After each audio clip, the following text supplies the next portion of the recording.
Donc j'ai mis en place cette section rugby santé en 2020, officiellement en janvier 2020. On a travaillé pendant plusieurs mois en amont avec les différents partenaires comme la Ligue du cancer du Gard et du Vaucluse, également Sanofi et puis l'Institut Pauli Calmette et l'Institut Sainte-Catherine à Avignon. L'objectif étant de désacraliser le mot rugby au niveau de l'activité rugby santé et de mettre en place en toute convivialité avec beaucoup de bienveillance du rugby pour des gens qui découvrent cette activité, et le but étant de faire du sport et tout ça dans la bonne humeur.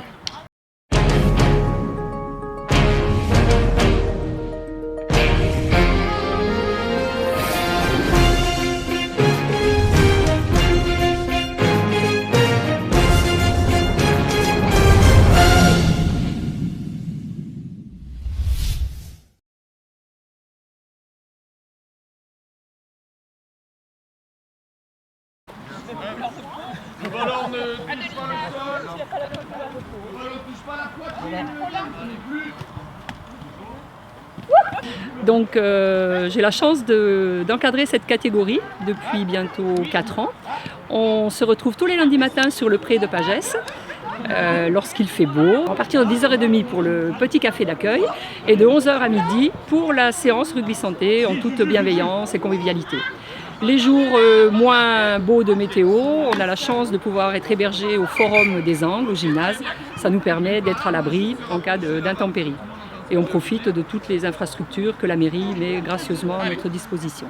Comme ça, c'est-à-dire qu'on va avoir les jaunes ici, les rouges là-bas. Voilà.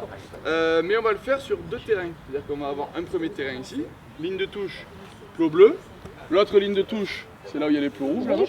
Là, ligne de but. On va avoir la moitié de l'équipe rouge contre la moitié de l'équipe jaune. Et la même chose de l'autre côté. Sauf que moi, je suis tout seul, je n'arbitre pas. Le principe là, c'est d'accompagner sur le rugby santé le Club des Angles. On l'avait créé il y a quelques années déjà, quand j'étais encore salarié au club. Le principe, c'est d'accompagner en fait toute cette team là qui est fidèle depuis déjà plusieurs années. C'est une grosse trentaine de participants qui sont là pour un moment social en premier, puis aussi pour sortir de la sédentarité. Ils sont là pour bouger, ils sont là pour, comme c'est un moment social, prendre du plaisir, et on se rend compte que en fait, ils sont hyper fidèles, réguliers, ils progressent. Il y a 3 ans, il y a 4 ans, quand on a lancé la section, on n'était pas capable de faire tout ça. Aujourd'hui, on est presque sur du rugby à toucher, mais avec les problématiques à la fois de la maladie et aussi de l'âge. Le but étant pour moi en tout cas, de mettre le bon curseur sur les animations pour que tous puissent évoluer en même temps et prendre du plaisir. Alors on n'a pas les mêmes problématiques, mais comme tout le monde est bienveillant, on arrive à jouer, à s'amuser tous ensemble et à progresser aussi. L'idée pour nous, c'est que des personnes qui ouvrent une section santé dans des clubs différents. Donc du coup, c'est un partage d'expérience avec vous et Clément sur ce qu'il faut faire, pas faire. Donc c'est vraiment pour nous un support. Vous êtes le support, vous êtes évalué. On va monter une équipe de France bientôt de sport santé.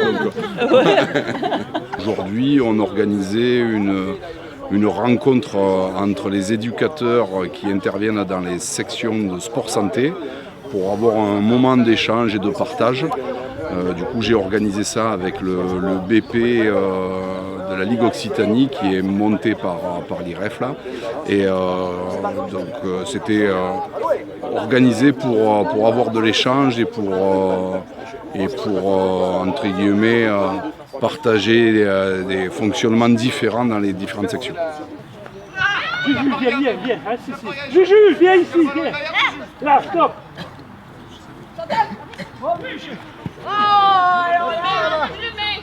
Donc à l'invitation de Michael Bougnas, je suis présent aujourd'hui sur cette journée de découverte pour les éducateurs, les dirigeants de club au niveau du club des Angles Gard-Rodania.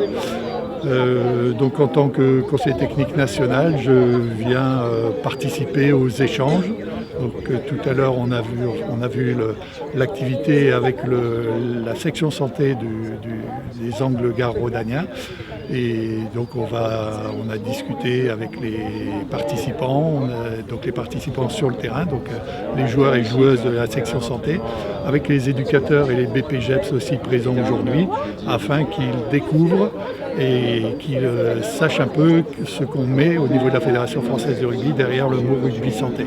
Mais alors, je sais que vous pratiquez certains et certaines depuis un moment, mais quand même sur les sollicitations main que vous avez eues, même avec des distances ou la multiplication de passes, il y a eu très peu de ballons tombés. Et ça, je pense que c'est le fait de le pratiquer quand même un peu souvent. Et après, Clément, il utilise différents outils. Mais ça, j'ai été surpris et je ne pensais pas qu'il y aurait autant d'activité physique d'entrée. Donc d'abord on est venu pour faire le suivi de la section rugby santé des Angles, et puis au travers du rassemblement organisé par Michael Bougnas pour développer le rugby santé sur son territoire et sur son terroir, on est venu pour faire une intervention auprès de tous les gens de son territoire pour préciser les modalités de ce qu'est une section santé, le cahier des charges, les vigilances particulières à avoir pour structurer, organiser une section santé qui se doit de s'organiser selon un process très méticuleux, puisque comme vous le savez, on accueille des patients et donc ça implique une vraie prise en charge quasi médicale, et surtout avec ce que viennent chercher ces gens-là, l'atmosphère du rugby avec tout ce qui est de bienveillance, de valeurs et de retrouver le sport collectif et ces moments sociaux tant importants pour les gens qui sont en souffrance. Mais eux, ces personnes-là, au début, quand elles sont venues, ils ne savaient même plus où il y avait la gauche et la droite. Clément, tu peux le dire, il s'est arraché, comme il dit, les cheveux, mais c'est pas vrai, il ne s'arrachait pas les cheveux. Non, tu ne t'arrachais pas les cheveux. Il ne faut pas oublier ce que tous ces gens-là ont eu et qui ont, dans le sens de guérison, qu'il est venu le docteur, je ne me rappelle plus son nom, expliquer que s'il n'y avait pas ce sport, s'il n'y avait pas tout ça, eh ben, elle ne serait pas là à récupérer des ballons, comme vous dites. Alors certes, on fait des comparaisons avec des petits de 12 ans, on fait des comparaisons, comme vous dites, avec des seniors qui des fois, ils ratent des ballons. Mais rappelez-vous, quand vous allez les éduquer, quand vous allez les prendre, la pathologie qu'ils ont eue, les problèmes qu'ils ont eus, aussi bien familiaux que tout. J'ai eu un cancer en 2022, donc suite à mon cancer, quand j'ai fini les traitements, je me suis sentie un petit peu seule. Et grâce au rugby santé, j'ai retrouvé une vraie dynamique, une vraie vie et une vraie famille. Une famille de sport qui va être tous les jours, en fait, toutes les semaines à pouvoir être dans une activité, mais aussi être dans le social et puis retrouver des gens avec qui je me sens pareil et bien. Donc voilà, grâce au rugby santé, en fait, je me retrouve physiquement, mais je me retrouve aussi surtout moralement. Et puis ça me permet aussi d'avoir des nouvelles connaissances et avec qui on se retrouve dans d'autres activités physiques, sportives tout au long de la semaine. Donc ça a été vraiment un bonheur et un vrai coup de chance. Le café tous les lundis, avec les petits biscuits, tout ça. Donc ça soude quand même le groupe. Et la communication, parce que ça passe sur Sportesi, donc on est informé donc des heures d'entraînement et des jours, si c'est annulé, s'il pleut, etc., etc. Et puis on est informé aussi de ce qui se passe au niveau des actions qui se font au niveau du cancer, c'est-à-dire la marche sur Avignon, l'Avignonnaise. Tout ça, on est informé et ça, c'est la bienveillance de deux personnes et que je dois remercier aussi, qui est Emma et Anne. Je travaille sur 3 sections. Une à Château-Renard où il y a une section sport adapté, où les joueurs sont licenciés FFR, qui travaillent avec l'établissement La Jouvaine Châteauneuf-de-Gadagne, et une section sport santé en relation avec l'OMS de Château-Renard sur prescription médicale.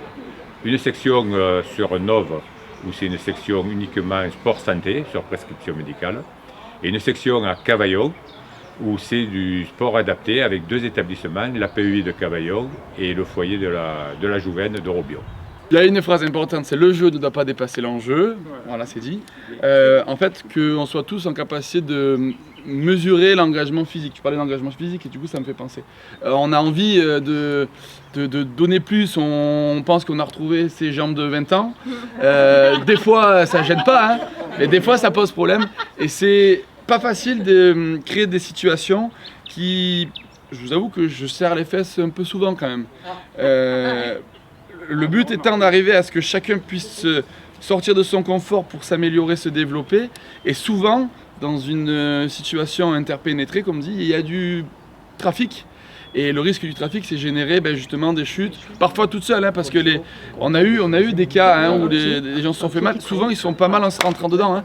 Ils se font mal tout seuls, donc pour autant, voilà. C'est en mesurant son engagement physique qu'on va limiter le risque. Et souvent, c'est le rôle de l'éducateur de le dire, parce que on a envie de jouer, on propose des activités, des situations qui sont plaisantes, donc on se dépasse.